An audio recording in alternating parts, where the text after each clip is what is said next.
Julia Barreto, isinapubliko na ang naging relasyon nila ni Daniel Padilla.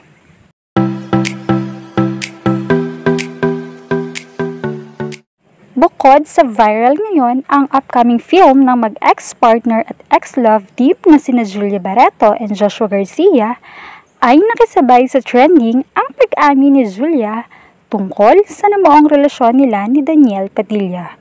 Really a shocking news talaga.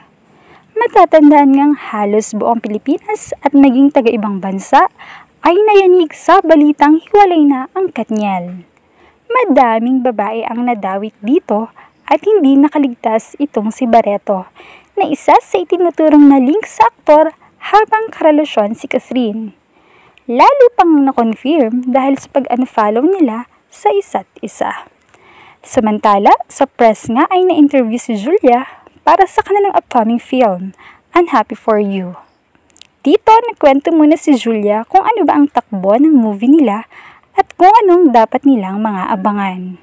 Hanggang sa nalihis na lang ang press ang usapan at naisegue ang tungkol sa pagkakasangkot niya sa hiwalayang Katniel. Halos namutla si Julia at hindi agad nakasagot. Napatungo siya at napatakip ng muka. Pero maya-maya ay matapang niyang inamin na totoong may namagitan sa kanila ni Daniel noon.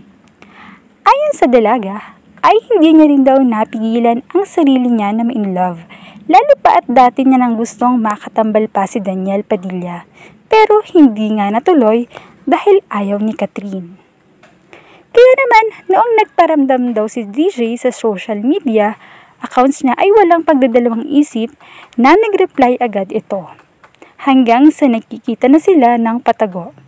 Kaya matatanda ang itinanggi ni Joshua na si Gerald Anderson ang dahilan ng hiwalay nila, kundi ang isa palang Daniel Padilla.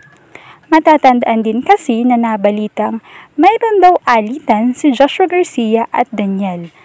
Walang sinabing dahilan, pero ang naiturong dahilan ay tungkol sa magkakaibigan nila, ang kanilang squad, ang Uya Squad. Pero kahit na maraming mga akusasyon tungkol sa dahilan, ay wala pa ring nagpag-aming naganap. Dahil ang totoo pala ay dahil karelasyon pa nga ni Joshua si Julia, nag-i-entertain daw pala ng iba itong si Julia. Habang ito namang si Daniel ay tropa niya si Joshua, pero pinatulan niya itong si Julia. Wala namang pahayag tungkol dito si Catherine sa balitang ito na naling pala talaga si Julia sa kanyang ex-partner dahil naman talaga ex na. So ibig sabihin ay wala na talaga siyang pakialam sa kung ano man ang nangyari noon kay Daniel. Ang mahalaga ay nakawala na siya sa kanyang relasyon sa aktor at masaya na siya sa kanyang buhay ngayon.